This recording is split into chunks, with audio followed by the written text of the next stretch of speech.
बिस्मिल्लाहिर्रहमानिर्रहीम। अस्सलाम वालेकुम। हर रोज वाक़यात के लिए चैनल को सब्सक्राइब कर लें। कुरान मजीद हया के मुतालिक एक खूबसूरत वाक़या की तरफ इशारा करता है, जिससे मुसलमान औरतों को ये सबक भी मिलता है कि वो किस तरह अपने घर से निकले। हज़रत मूसा अलैहिस्सलाम एक अजीम पैगंबर थे जो अल्लाह ताला से बराह रास्त हम कलाम हुआ करते थे।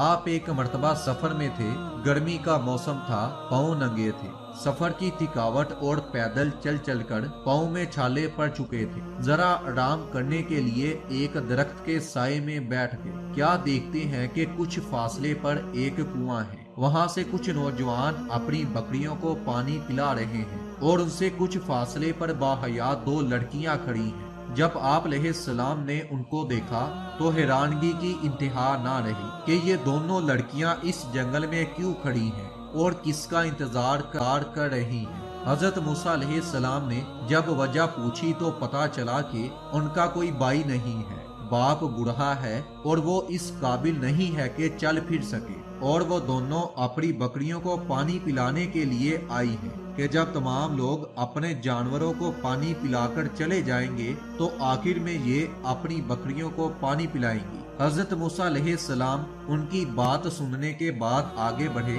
और खुद पानी कुएं से निकाला और उनकी बकरियों को पिला दिया। लड़कियां जब खिलाफे मामूल जल्दी घर पहुंची तो बाप ने जल्दी आने की वजह पूछी तो दोनों लड़कियों ने बाप को पूरी हकीकत से आगाह कर दिया। बाप खुद भी पैगंबर थे। फरमाया कि जाओ उस नौजवान को बुला कर लाओ ताकि हम उसको पूरा पूरा बदला दें। अब एक लड़की जब मूसा अलैहिस्सलाम को बुलाने आई तो वो किस तरह आई, उसका अंदाज क्या था।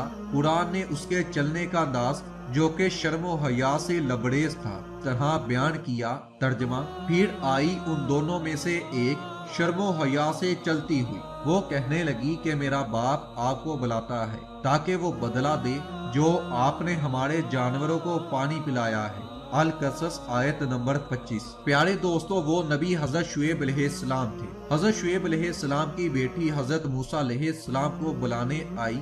शर्मो हया का दामी नहीं छोड़ा, निगाहें नीची थी, बात भी ज्यादा खुलकर नहीं की। अल्लाह ताला को उसकी हया इस कदर पसंद आई कि उस हया को कुरान बनाकर हजरत मोहम्मद सल्लल्लाहु अलैहि वसल्लम पर नाजिल कर दिया ताकि पूरी उम्मत की औरतों को पता चल जाए कि जब वो घरों से निकलें तो शर्मो हया से आड़ी लोगों की तरह गर्दन उठाकर ना चले, बल्कि धीमी चाल से कि शराफत और हया उनसे वाज़िया नजर आए। जिस तरह शुएब अलैहिस्सलाम की बेटी शर्मो हया से चलती हुई, इल्मी तबार से हया के 3 शोबे हैं। नंबर 1 अल्लाह ताला से हया, नंबर 2 लोगों से हया, नंबर 3 अपने नफ्स से हया।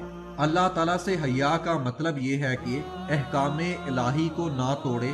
लोगों से हया ये कि हकूकुल बात को अदा करे और लोगों के सामने जिन बातों के इजहार को बुरा समझा जाता है उनके इजहार से बचे। और अपने नफ्स से हया ये है कि नफ्स को हर बुरे और काबिल मुज़म्मत काम से बचाएं। कुरान और हदीस की रोशनी में ये चंद आयात और हदीस के मताले से हमें पता चलता है कि इस्लाम ने शर्म और हया पर कितना ज्यादा जोर दिया है और उसकी इतनी ज्यादा अहमियत है कि इसको ईमान का हिस्सा करार दे दिया गया है। शर्म और हया ईमानी जेवर है, लेकिन आजकल के दौर में शर्म और हया अफतो असमत का जनाजा निकल चुका है। आज हया एक ऐब बनकर रह गया है।